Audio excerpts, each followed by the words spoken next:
Have you ever noticed how a simple coffee shop or a playground or even a church can be much more than what it says on the name?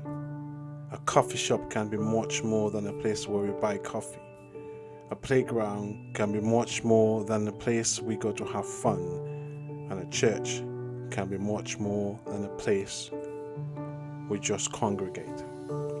These places are all places where leadership and influence bloom, often from the most unexpected corners and least expected people.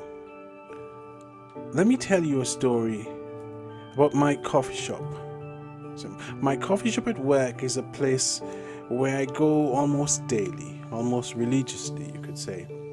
A place where I go when I need a caffeine pick-me-up. And being the person that I am, I speak to the baristas there, and I think I have developed a good relationship with them.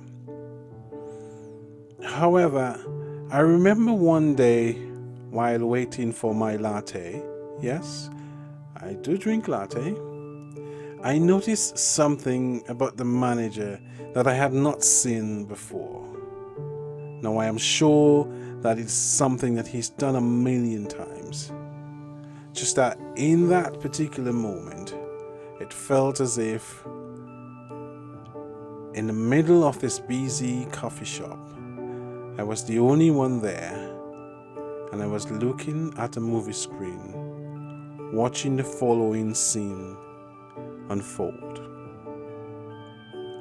See, he wasn't doing anything extraordinary. He was just chatting with the many patrons or customers that had visited the shop. Yet, it was the way that he listened, the way that he responded, and the way that he engaged with every individual that transformed what could have been mundane conversations into moments of pure connection. And without realizing this, I think my friend, now I can see, was displaying the essence of true leadership. He was making everyone feel seen and heard. And almost in a serendipitous way, it was in that busy corner coffee shop that I grasped the profound simplicity of influencing through everyday interactions. See, places like my coffee shops and other similar environments where people congregate, as Vox points out, has reshaped the work environment. It's also reshaped our communities and the way we socialize. These spaces, Vox goes on to say, in their own unique ways, promote flexibility and creativity. And it's spaces like my little corner coffee shop that has highlighted the importance of creating these spaces, these environments that fosters collaboration and productivity. But more than that, these little microcosms are where ideas are born, where collaborations are formed. These little places represents the garage where Facebook was formed, or that little warehouse where Amazon was developed. These little environments are where leaders emerge without titles and accolades. It was Dale Carnegie many years ago who got it right when he said influence isn't about power plays.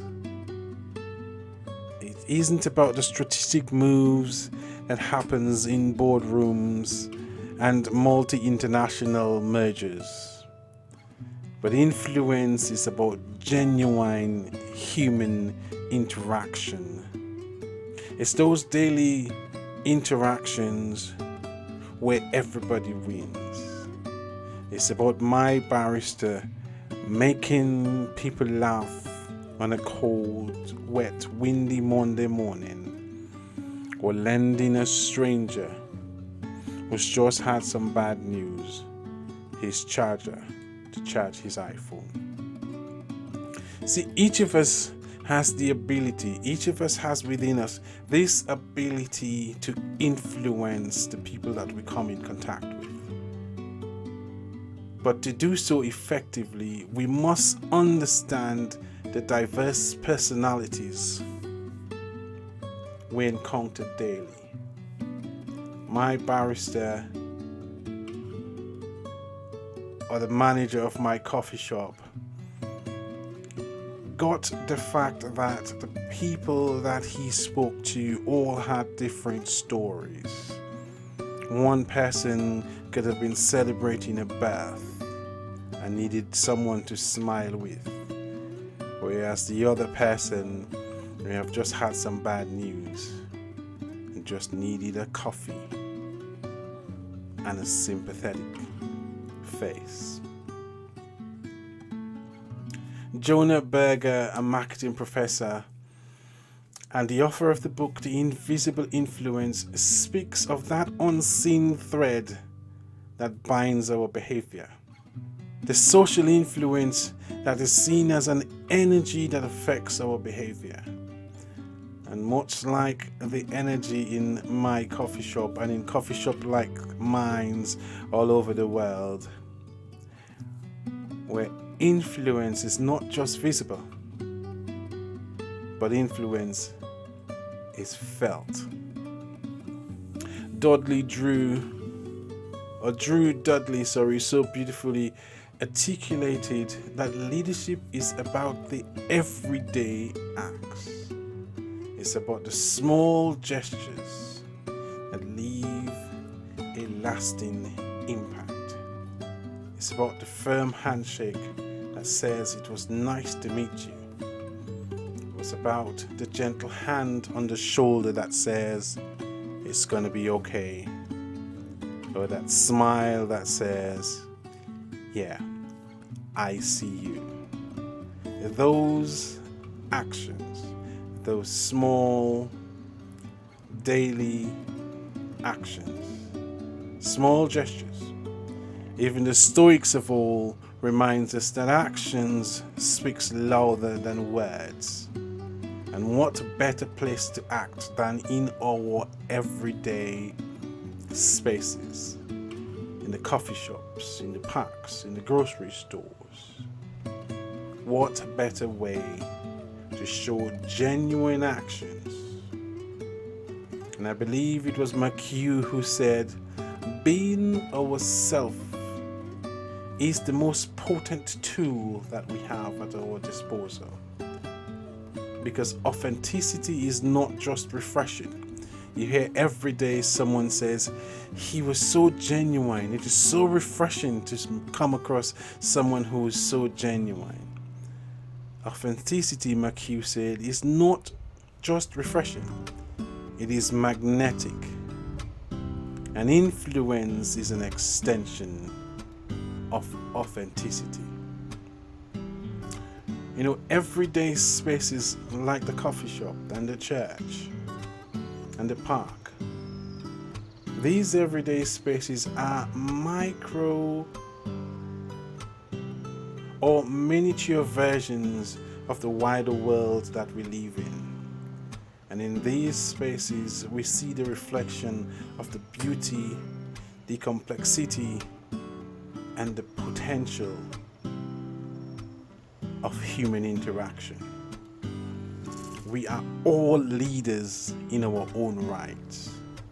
We're all shaping or being shaped. We're all influencing or being influenced. every day. Every interaction is an opportunity that we must take to lead or to learn, certainly to be better. See, this is my journey. Discovering leadership in everyday moments. Discovering leadership through small, genuine gestures where authenticity is evident. And through those small, genuine gestures, influence is spread. And I invite you, come, walk with me as we spread our influence, one small, genuine gesture at a time.